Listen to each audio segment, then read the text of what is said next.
Good evening. Tonight is July 1st. This is the Policy Committee meeting. I will be chairing the meeting. I am Tracy Osecki, and I'm going to go around starting to my left to introduce ourselves. Hello, I'm Andrea Mandel, Director of District Communications. Bob Vicky, School Board. Ron Spring, Director of Human Resources. Andy Sanko, Superintendent. Ann Horner, School Board. Linda Stone, School Board. Ed Tate, School Board. Matthew McCarthy, Tech Integration. Okay, and with that, I am going to turn it over to Ron Spring, who will be leading this meeting. Good evening, everyone. Today we're going to be reviewing 5 different policies for the Policy Committee to hopefully be on the board agenda for the upcoming July board meeting. As you are aware, the administration has started an audit of our policies, and we started looking at, in particular, the areas of mandated policies that we do not have in our policy library. With respect to mandated policies in particular, those are policies that are required either through statute, regulation, code, whether it's state code, federal code, but they're policies that we are required to have through some type of legislation or legal requirement through a governmental body. Going through, we'd like to start with 5 policies today for the July board meeting for an initial read. What you'll see is, with respect to the 5 policies, they're all mandated, and on the agenda I put a little M there just to denote that they are mandated policies. There are 3 mandated policies that we have which you will not see red lines for. The reason there are no red lines for them is because we have not previously had them. So this is the initial iteration of these policies for us to have in our policy library. The other 2 that say amended, you'll see both the proposed new policy along with a red line version of each of those policies. The redlining looks extensive, but from a substantive standpoint, it's pretty straightforward, and I'll share that with you as well. So the first policy that we wanted to talk about, if I could take a step back, the other thing with respect to these 5 policies, the reason we want to start with them are, they are fairly prescriptive with respect to the model policies from PSBA. And by that I mean, unlike some of the previous policies that we had where there was a lot of opportunity for the board and for input for us to really kind of tweak it or add a flavor to it, these are fairly prescriptive with respect to compliance with whatever code or statute that they align with. And because of that, what you'll see is, if you look at these policies in other districts, they'll be fairly identical. And the reason, again, for that is because they are very prescriptive to make sure that we stay in compliance with the requirements of these mandated policies. So the first policy that we'll be talking about tonight is Policy 150. The title of that is called Title I, Comparability of Services. That is a policy that the most recent iteration was amended in 2021. And that's when we became required to have it. And with respect to that policy, it really addresses, and it's mandated for any school that receives Title I funding. And what it basically says is Title I funding is to supplement, not to replace. And by that I mean, it requires that a school district use its state and local funds equally across all like schools. And then the Title I money can be used to supplement those programs. And what it's meant to really prevent is, if we have a particular reading program across all 10 of our elementary schools that we want, we can't say, well, you know what, we're going to use our state and local funds to pay for that reading program in the 9 schools that don't get Title I. But in the 1 school that gets Title I, we're just going to use Title I money to pay for that reading program, so we don't have to use our state and local money like we're using in all the other schools. Because that's not what the purpose of Title I is. Title I is to provide additional support, not to basically use Title I money just so we can replace programs from our budget in some schools, but not other schools. So that's really, the purpose of the policy 150. And again, it's to make sure that we use our state and local funds to maintain substantially comparable programs in each school, and then the Title I funds are used for purposes of supplemental services. Are there any questions with respect to policy 150? We'll take it. So next, we're going to talk about policy 218.3, which was, again, a mandated policy that became a policy in approximately 2020. And what this policy does is really just codifies what the district has been doing already. So it doesn't really affect what we've been doing because we've really been doing this. And what the policy does is, the goal is to ensure a safe school environment for students who have been the victim of sexual assault by other students. And so really what it addresses is the discipline, what is a district required to do from a disciplinary standpoint for students who are convicted of a sexual assault against another student. And that is regardless of whether that sexual assault happens in a school environment, which includes a school-sponsored event, or outside of school. And what that requires the district to do is one of three things, really. And it's, to a certain degree, it's common sense, is you don't want to subject the victim of sexual assault to the perpetrator in the school environment. So what it requires the district to do is either have a recommendation to the board for expulsion of that student, transferring that student to another school in the district, or to an alternative educational program. The policy really just mandates, again, what we're doing is don't put the convicted perpetrator of sexual assault in the same location as the victim. And again, this is what we do already. If something like this comes up, obviously we want to make sure that our students are always protected. But this is just required for us to have, again, which really codifies what we do and what process we move ahead with at this point. Any questions on 218.3? Mr. Hickey? Yes. I'm looking here and it just, when it says transfer the student to an alternative program or reassign the student to another school, I mean, to me, doesn't, or is this at the, it looks like it's the discretion of the superintendent or somebody, I mean. Correct. It could be any of those three. It could be expulsion, it could be an alternative program, it could be a different school if, there are multiple, say there's multiple alternative programs in this particular district. But again, it doesn't require us to send them to a different school. We have the right to expulsion. We do have a right to an alternative placement. Yeah, when I see reassign a student, if somebody's been convicted of an assault, and we're going on a conviction here, not Correct. a charge, I think that would open the district up to huge liabilities if we put him in another place within the district. I don't disagree with you. I mean, could we strike that reassign, could we strike that? Like, I don't think he or she should be allowed back in the district. Because what are we doing to make sure that we're the safety of everybody else when we move them? I think that's very fair. I mean, I base it on what happened down in Virginia last year or 2 years ago, where that's exactly what the district did. He assaulted another student in another school, and I believe the district rightfully was sued by parents, and, I think he should go somewhere, I say he, sorry, she.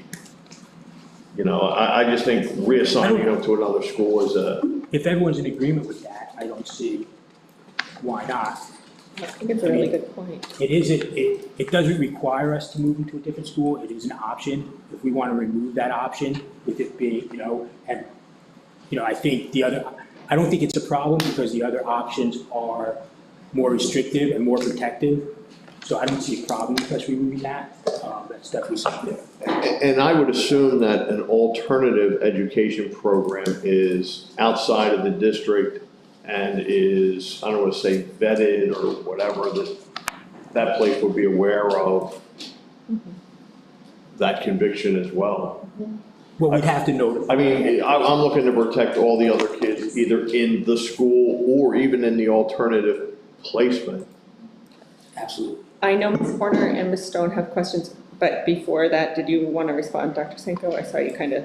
Yeah, so the alternative, Mr. Hickey, alternative placement is outside of the school bounds, outside of the district. And an alternative placement, in those cases, those schools have to accept the student when there's something like that. And different schools accept students that have had policy violations. In this case, in this example, it's one of breaking the law. So yes, that would be disclosed. Okay. Absolutely. Yeah, absolutely. Thank you. Yep. Ms. Stone? I just had a question on when they talk about these offenses. Like, I don't know, like statutory sexual assault, something like that. Is that where you have consenting partners? In which case, I wouldn't want to, if you've got two students who. Well, don't forget, it's only if they're convicted of the crime, so. Yeah, but if it's statutory, means it's just by, what's on the books. It wouldn't even, if it was consensual between two kids, I would not want to By the penalize law- a 17-year-old By for, law, if they are convicted, we are required to follow this policy. then I would like to leave some flexibility in there. Because I wouldn't want to, So that in the would- case of like statutory, it's two kids that are, Is that something, consenting. like, it is my understanding that statutory issues, like a 19-year-old and a 16-year-old or something like that, is rarely convicted, right? Like, I mean, But they- you've got a good I don't point, know. but I want to make Yeah. sure, I think both of them are really valid. I don't feel, I don't know whether or not it's rarely convicted or not, I think. That's why I think I would rather just leave the flexibility there. It doesn't hurt. You know what I'm saying? You know that kids are having sex in high school. It only takes one parent to make an accusation and have it go, and if it's statutory, it would, But, I mean, I'm going on the word conviction. but you would be convicted under a statutory, There's gotta be a something statutory brought up. It might conviction. be consensual, but something was brought up for them to be convicted of. Yeah, the something. parent of the underage, usually it's the parent of an underage girl that would do that, and then that boy who would be, would suffer the consequences already with a conviction, because it's statutory. Yeah, I just have, even the ones like when you go into the guidelines with the student with the disability, is this the student with the disability, is he the convicted one or is he the victim? Like, it's just vague. I just don't like the idea of someone convicted of a sexual assault having any access to a school where there's children, for the protection of the other children and for the protection of the district. Whether it's statutory, whatever the case may be. I mean, if you're 18 years old or 19 years old, you have to know the law, and there's consequences for breaking the law. I mean, this is a conviction, Yes, but I'm saying statutory convictions are even between the consenting kids. Do you want to ruin you know, do you want to, it's already going to be on their record if they can't afford a good lawyer, is usually the case. But what's wrong with leaving it in as an option? Obviously, what's wrong with leaving the option? It's an option, it's not it doesn't mean you can't expel the student, you expel them based on the circumstances. Probably kidding. Because I don't know what indecent assault would mean also. That's why I say leave in the flexibility. Well, I mean, you can It's still- decide- obviously, You you- can decide what you want to do. Me personally, Yeah, I saw what happened in Virginia. I would rather be safe than. well, sorry. granted, there's certain cases where you say, I don't want them in school. But I don't know the definitions of all of these things and where somebody can get convicted. And should there at least leave the school with some flexibility? Certainly expel it under most circumstances.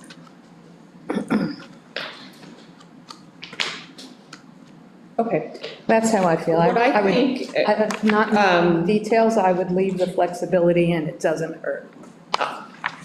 perhaps this one, let's put to the side for now. I'd like to see Ron, you told us that this is pretty standard. All schools have basically this exact policy. So if all schools have this exact policy, I don't want to say all schools have it, and all the districts I looked at. so if they all have this, then, I would feel more comfortable, but maybe we just put this aside and don't put this on for a first read and we talk about it again, next month. Maybe you guys can do a little bit more research, make sure we have our I's dotted and our T's crossed, that we're protected. I think Mr. Hickey has a really good point. I think Ms. Stone has a really good point, but, So just so I have it, for next meeting, what would you? I would like to see, maybe other people, Linda, it sounds like she would like to see some of these definitions. It sounds like Mr. Hickey would like to have a little bit more information about the case maybe he already has all the information. I would like to have more information about the case that Mr. Hickey's referring to in Virginia. Let's make sure that we're, making the right choice here.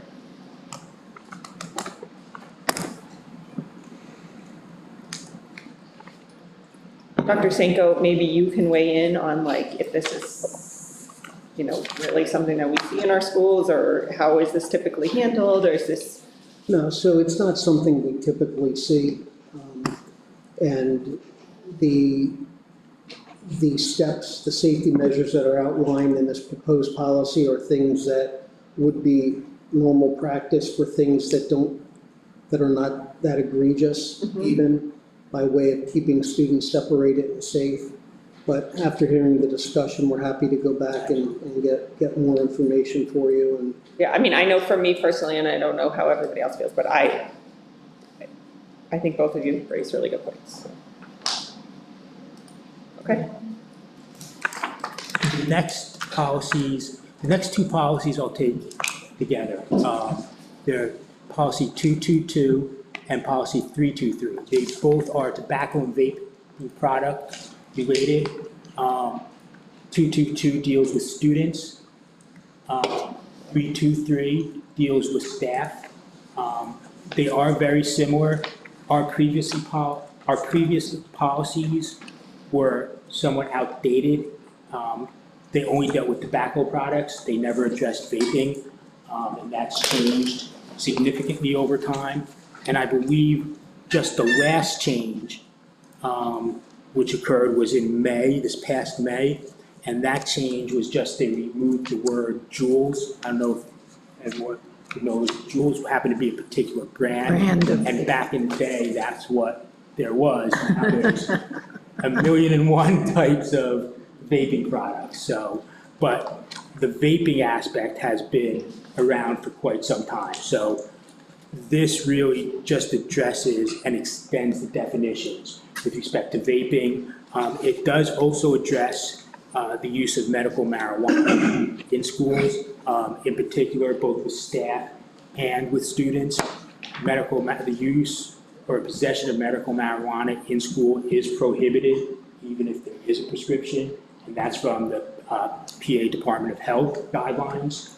So that's laid out in here as well. But if you go through it, you'll see a lot of discussion about nicotine versus tobacco, because the nicotine is what relates more to the vaping, because there's really no tobacco, it's more nicotine-based, the vaping. So there's a lot of discussion about synthetics, tobacco, whether it's synthetic tobacco, synthetic nicotine products.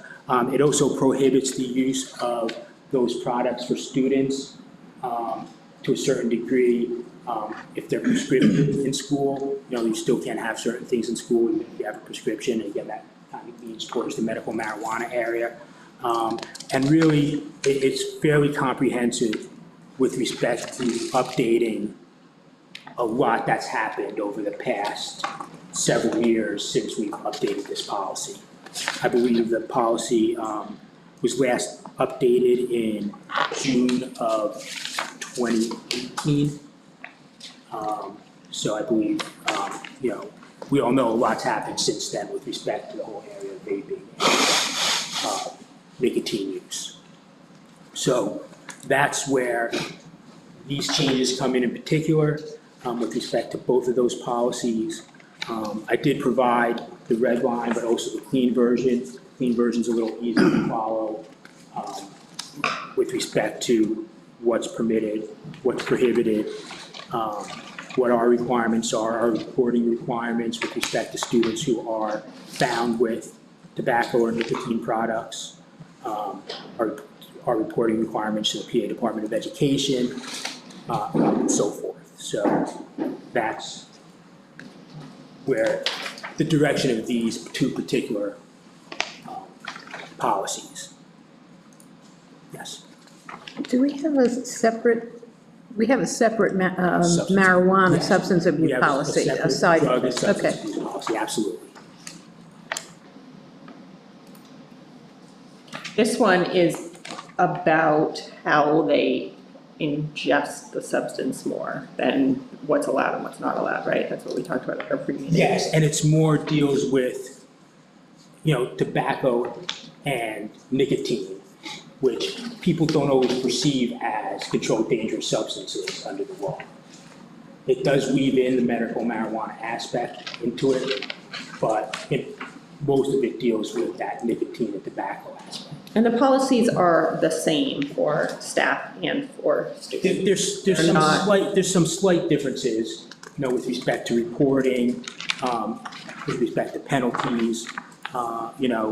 There's, in particular, there's one difference in here that talks about secession, like tobacco secession.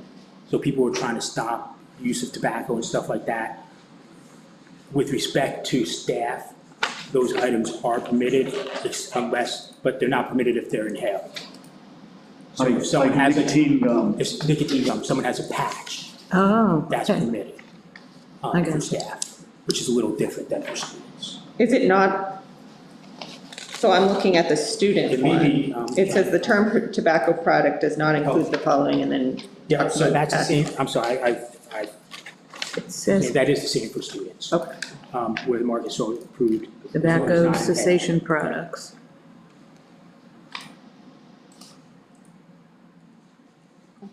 Except as authorized. Yeah, it goes. Okay. So there's no real consequences here. It says subject to disciplinary action, which is not part of, That would go back to our policy 227, the drug and alcohol policy. So if you're vaping nicotine, that's still 45 or 10. No, it's a 3. Nicotine is 3. All right. THC is now 10 as of July 1 of last year. All right, so it's a lesser penalty. The nicotine is a lesser penalty. THC is 10 days for a first offense, 1 year for the second offense.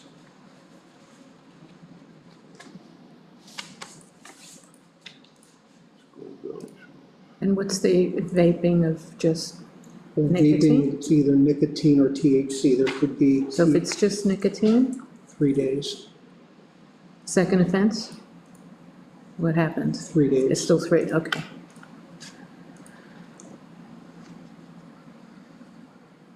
Yeah, you're not gonna smoke on school property, so. Yeah, And it's- it's, I know Dr. Sanko brought this up, actually, it's getting harder and harder to find and, they've created hoodies where the strings of the hoodies are actually what you use to vape. Really? So it's become, Jeez, what have I technology been? keeps on expanding. So, to add on that then, is if it's electronic device, are we just saying, what about anything else with paraphernalia? Is that gonna, because you're just saying something else. Well, that's That's electronic. It's still It is vaping. electronic, Yeah, because but you need the then- battery, it's like battery to be able to Still create the vape. Because it has to create like a steam, it's almost like a Okay. steam. Oh, we're all learning a lot. Okay, any other questions before we move on? No. So the next one is the And the staff. last policy is 830.1. That's called data governance, storage, and security. That is a mandated policy that is required under Act 51. It's based on recent amendments, and that is, it's called the Breach of Personal Information Notification Act is the law, and this is a subpart of that. And the focus of the policy is really data governance and the district's responsibility to ensure the integrity of that data and how it's stored. And in particular, it requires that districts maintain a data governance system that at least meets or exceeds in industry and government standards for data protection and privacy of personal information. So it also requires, which is very important, and Ms. Oseki brought this up at our committee meeting, it also requires that any service providers that we contract with or retain, so any third parties, whether let's use, our food provider, that they are required as well to comply and maintain standards for data protection that meet or exceed industry or federal regulations. So that's, again, that's required. I believe that was required as of April 2023, the new statute. And again, it just really just sets forth that, the board knows the importance and, supports ensuring that data is properly maintained, properly supported through standards that meet or exceed. And similar to a previous policy we discussed, this is something that we currently do. So that this does not require us to change anything in our processes and procedures. I think in particular, our data governance, our cybersecurity is extremely well exceeds industry and federal standards. We've actually just recently had a third party come in and advise us of the same as well. So this isn't gonna change anything that we currently do. We currently are meeting and far exceeding what's required of this policy, but it is a policy that we are required to have under the Breach of Personal Information Notification Act. So it's something that we'd like to add to the policy library. Yes? Under the service providers, how does the district make sure that they're understanding what they need to do? How is that communicated? It's generally, we incorporate it into whatever agreements we have to ensure that they understand that they need to meet or exceed our expectations and whatever the industry standards are for data protection. So it's generally contractual, but I'll let Dr. Yeah, no, it's oftentimes written into the RFP, it's reviewed by the solicitor, and we, as a district, can't do business with somebody that doesn't give us that guarantee.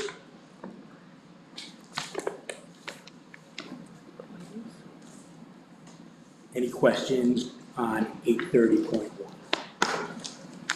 So you have volunteers also sign agreement?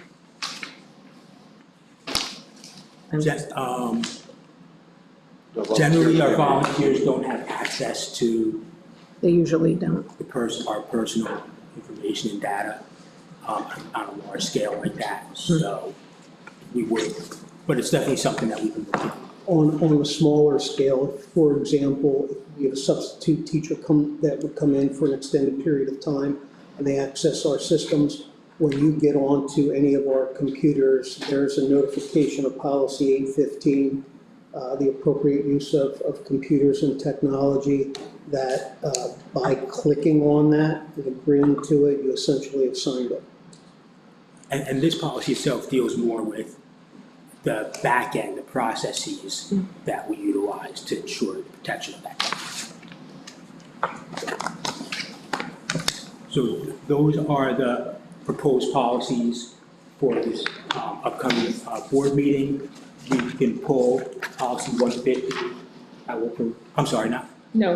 Policy 218.3. I can provide everyone with the statutes, the criminal statutes that they relate to. I'll send PDFs of all those criminal statutes, as well as I could talk to you about that case if I get more information. Okay. With respect to that, I haven't heard of it, but I can definitely, I'm sure it's out there, so I will talk to you and get additional information, so that would.